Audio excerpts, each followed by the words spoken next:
네, 전국에 계신 강남인강 수강생 여러분, 안녕하세요. 만나서 진심으로 반갑습니다. 저는 강남인강에서 사회탐구 영역을 강의하고 있는 최승입니다.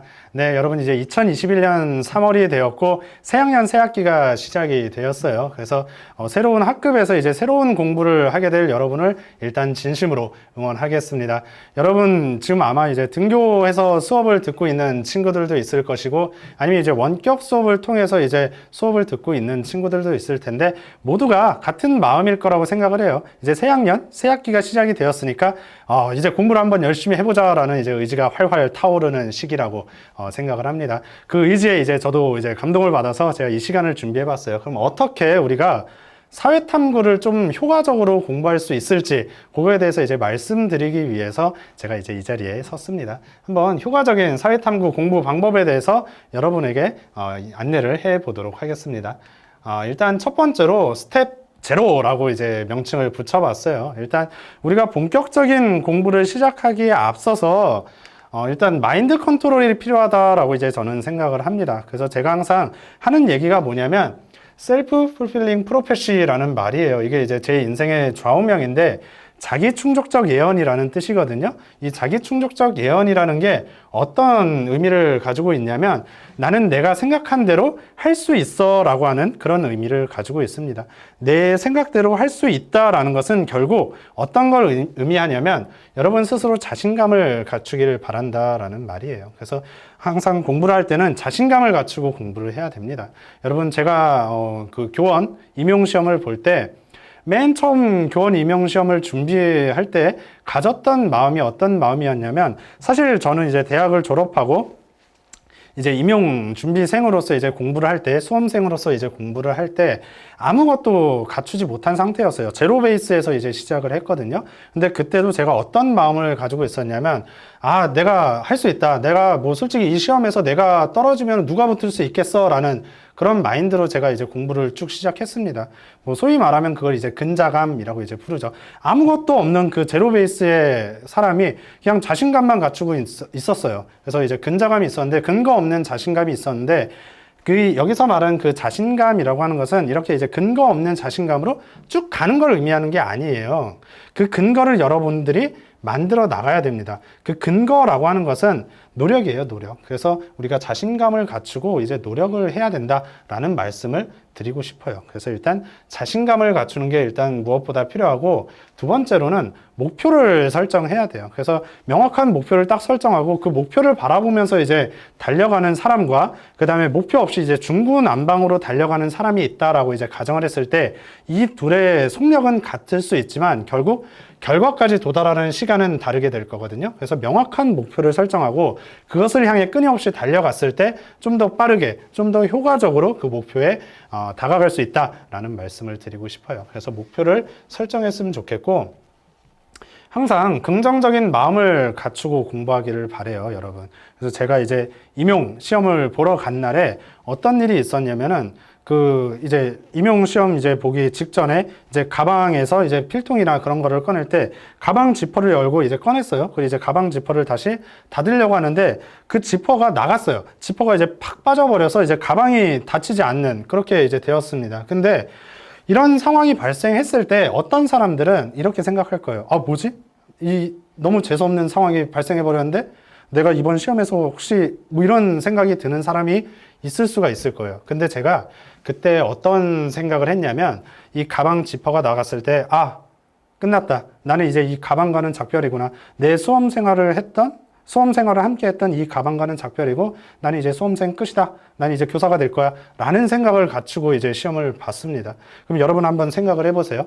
전자처럼 이제 재수없다라는 생각을 한 사람과 그 다음에 저처럼 이제 긍정적인 생각을 한 사람이 시험을 봤을 때 전자처럼 재수 없다라고 이제 계속 그 마인드가 드는 사람은 그 시험 내내 그 불안감을 떨칠 수가 없을 거예요. 그래서 당연히 그 시험에도 이제 부정적인 영향을 끼치게 될 거예요. 근데 저 같은 경우는 이제 그렇게 생각을 했기 때문에 사실 시험 보는데 전혀 무리가 없어서 제가 뭐 그때 교사가 되고 지금까지 이렇게 쭉 올 수가 있었거든요. 그러니까 그것처럼 항상 우리가 같은 상황을 마주했을 때도 부정적인 생각은 떨쳐버리고 긍정적인 마음을 항상 갖추고 있는 게 필요하다. 저는 이걸 이제 강조하고 싶어요.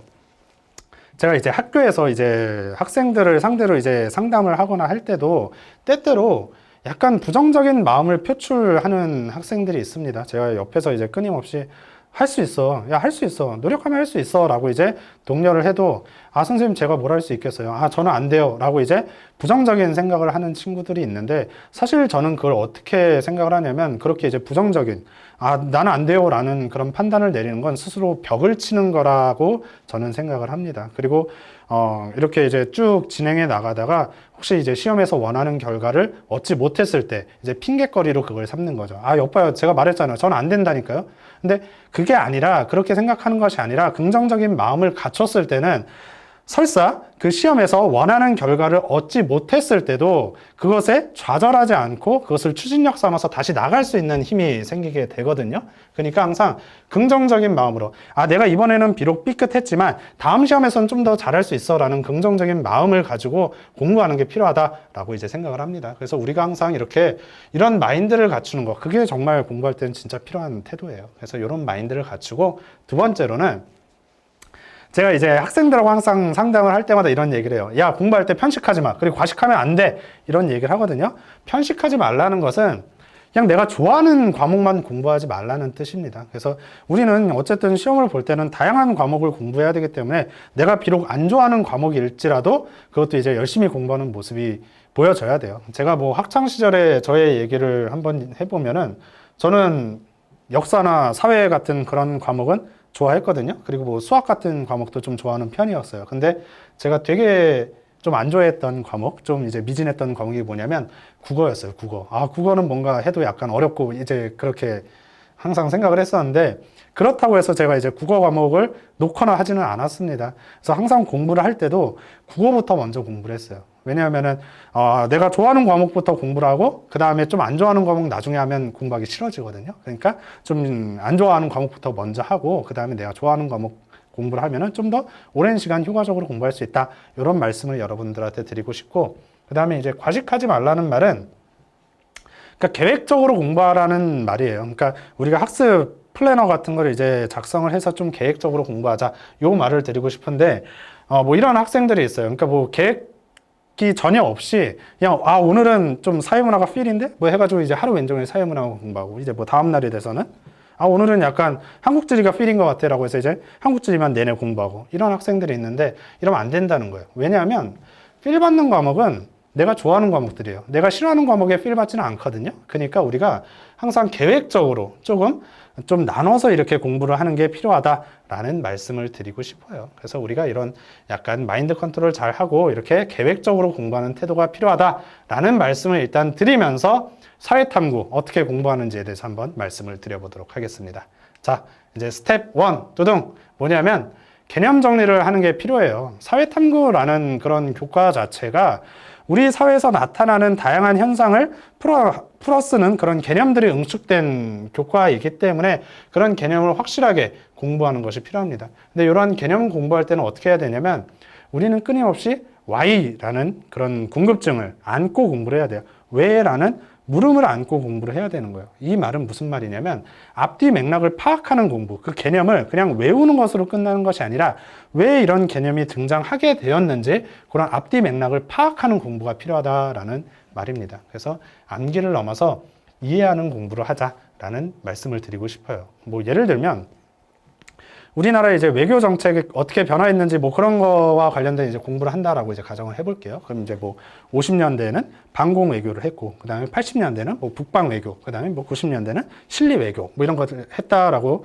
합니다. 근데 그걸 50년대는 이거, 80년대는 이거, 90년대 이거, 이렇게 이제 그냥 단순하게 외우는 것이 아니라 왜 그런 외교 정책을 펼쳤는지 뭐 이런 것들을 따져보는 거예요. 그래서 이제 국제 정세가 이렇게 변화함에 따라 이런 외교 정책을 펼쳤구나, 그렇게 이제 이해하는 공부가 필요하다 라는 말씀을 드리고 싶어요. 그래서 이해하는 공부를 해야지 단순한 암기만으로 이제 공부를 하게 되면 그 공부의 지속력, 그 암기한 것의 지속력이 그렇게 길지 않아요. 그래서 이제 그것을 이해하게 된다면 좀 더 효과적으로 좀 장기 기억으로 넘겨서 이제 공부를 할 수 있다. 이런 말을 드리고 싶습니다. 그래서 암기를 넘어서 이해하는, 맥락을 따져보는, 이유를 따져보는 그런 공부를 하자라는 거 말씀을 드리고, 그다음 이제 단권화 작업을 좀 해 주셨으면 좋겠어요. 그러니까 우리가 이제 여러 개 흩어져 있는 그런 개념들을 뭐 여러 참고서들을 활용하면서 이제 공부를 할 수 있잖아요. 근데 그거를 다 한 곳으로 이제 모아놓는 작업을 해야지 좀 더 효율적으로 공부를 할 수가 있거든요. 뭐 저도 학창 시절에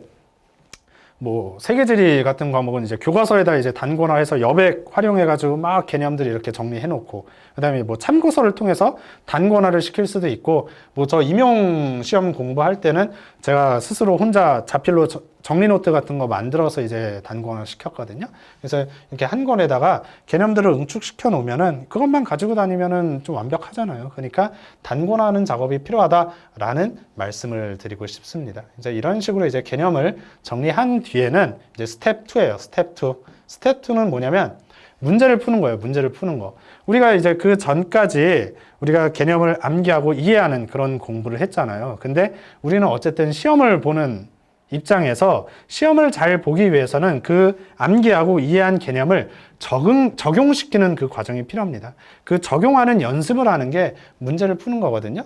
근데 제가 스텝 1은 개념 정리고 스텝 2는 문제 풀기라고 해서 마치 개념 정리가 모두 다 끝난 다음에 이제 문제 풀기를 하는 것처럼 이제 오해를 할 수 있는데, 스텝 1, 2는 같이 병행되어야 되는 겁니다. 그래서 개념 정리하고 그 부분과 관련된 문제를 바로 풀어보는 것이 중요하다라는 말씀을 드리고 싶어요. 그리고 이러한 문제를 풀 때는 기출문제가 중요해요. 기출문제가. 그래서 기출문제를 풀다 보면은 평가원이나 모의고사, 수능이나 모의고사 이런 기출문제를 풀다 보면은 자주 나오는 선지들이 있거든요. 그 선지를 파악할 수 있기 때문에 우리가 기출문제를 많이 풀어보는 게 중요하다라는 말씀을 드리고, 그 다음에 문제를 풀 때는 선지 분석이 필수적입니다. 문제를 풀다가 뭐 맞으면 맞았다 하고 이제 끝나는 것이 아니고, 그 다음에 틀리면 틀렸네 하고 아쉬워하고 끝나는 것이 아니라 왜 맞았는지, 왜 틀렸는지 그 선지 분석을 꼼꼼하게 해 주어야 됩니다. 그 다음에 이제 수능 연계 교재를 활용할 수 있는데, 연계 교재에서는 우리가 기출문제에서 그동안 나오지 않았던 새로운 선지들이 등장을 할 수가 있거든요. 그런 새로운 선지들을 정리하는 작업을 해 주어야 되는 거예요. 그래서 새로운 선지가 등장을 했을 때 아까 그 단권화 시켰던 노트나 아니면 참고서 같은데 그런 표현들을 정리하는 것, 그런 것들이 이제 필요하다라고 이제 말씀을 드리고 싶어요. 가끔 학교에서 뭐 암기한 것을 그대로 이렇게 인출 잘 하는 학생들은 많아요. 이런 거 외우고 이런 거 외웠다, 이런 개념들이 있다라는 것을 이렇게 술술술술 잘 말하는 학생들은 많은데, 그런 학생들 중에 일부는 시험 봤을 때 좀 성적이 안 나오는 학생들이 있어요. 그게 문제 푸는 연습을 안 했기 때문에 그렇거든요. 그래서 문제 푸는 거 상당히 중요하다라는 말씀 드리고, 기출문제가 중요하다라는 말씀 다시 한번 강조합니다. 그럼 선지 분석 어떻게 하면 되냐면 이런 식으로 하면 돼요. 우리가 문제 있을 때 각각 뭐 맞은 거 1번이 맞는 답이라고 하면 1번 맞다 하고 이제 끝나는 것이 아니라 이게 어떤 거와 관련이 있는지 다 하나씩 설명을 써 놓는 것, 이런 게 이제 문제 풀 때 필요하다라는 것입니다. 선지 분석 이렇게 해 나가면 자주 나오는 선지, 자주 나오는 표현, 이런 것들 충분히 정리할 수 있을 거라고 생각을 해요. 그래서 이런 식으로 이제 문제를 풀어 나가면 되고요. 이렇게 이제 문제 풀고 개념 정리 다 했으면 세 번째 단계는 반복해서 계속 하는 거예요. 인간은 망각의 동물이기 때문에 한번 외운 것들을 까먹기 마련입니다. 그 까먹지 않기 위해서는 반복적으로 다시 공부를 해줘야 되는 거죠. 그래서 우리가 뭐 2회독, 3회독 계속 이렇게 공부를 해 나가면은 계속 장기 기억으로 쭉 넘어갈 수 있다. 이렇게 이제 생각하시면 되고, 두 번째로는 우리가 이제 반복적으로 학습하면서 내가 부족한 부분이 뭔지를 파악할 수 있거든요. 그 약점을 딱 체크해서 그 부분을 다시 한번 정리하는 연습을 해주면은 완벽하게 시험에서 좋은 성적을 받을 수 있을 것입니다. 그래서 약점을 체크해서 그 부분을 정리하자. 그리고 마지막으로 우리는 학습을 할 때 긴 여정이에요. 긴 여정 동안 단기간에 내가 원하는 성적이 나오지 않았다고 해서 좌절하지 않고 긴 시간 동안 쭉 이어나가는 것이 필요합니다. 좌절하지 말고 쭉 이어나갔을 때 좋은 성과를 얻어낼 수 있을 거예요. 사실 우리가 이거 뭐 교육학에서도 이런 내용이 나오긴 하는데, 투자한 시간에 비례해서 성적이 나오면 너무 좋겠지만 사실 공부라는 게 그게 아니거든요. 어떤 쭉 정체된 기간이 있다가 갑자기 이게 폭발하는 순간이 있어요. 폭발하는 순간. 그 폭발하는 순간이 올 때까지 쭉 인내하면서 공부하는 것이 필요합니다. 여러분, 지치지 않고 포기하지 않고 계속해서 공부를 했을 때 언젠가 내가 큰 도약을 할 수 있다. 이렇게 이제 생각을 하시면 될 것 같아요. 네, 이런 식으로 공부를 하면 이제 좋은 성적을 낼 수 있을 것 같고, 여러분 이제 제가 이제 사회탐구 학습과 관련해서 이제 말씀드릴 수 있는 부분은 이 부분입니다. 제가 이제 말씀드렸던 부분 잘 생각을 하시면 될 것 같고, 결국 핵심은 자신감 갖추고 계획적으로 꾸준히 열심히 공부하자. 그리고 이제 공부를 할 때도 항상 왜라는 물음을 달고 또 이해를 하는 공부를 해야 되고 문제도 많이 풀어봐야 된다라는 말씀을 드리고 싶은 거예요. 그래서 이렇게 이제 공부를 했을 때 여러분 사회탐구라는 그 과목이 여러분의 발목을 잡는 과목이 되는 것이 아니라 여러분에게 날개를 달아줄 수 있는 전략 과목으로 이제 되기를 바랍니다. 여러분의 찬란한 비상을 언제나 응원하면서 이 시간 마무리하도록 하겠습니다. 안녕.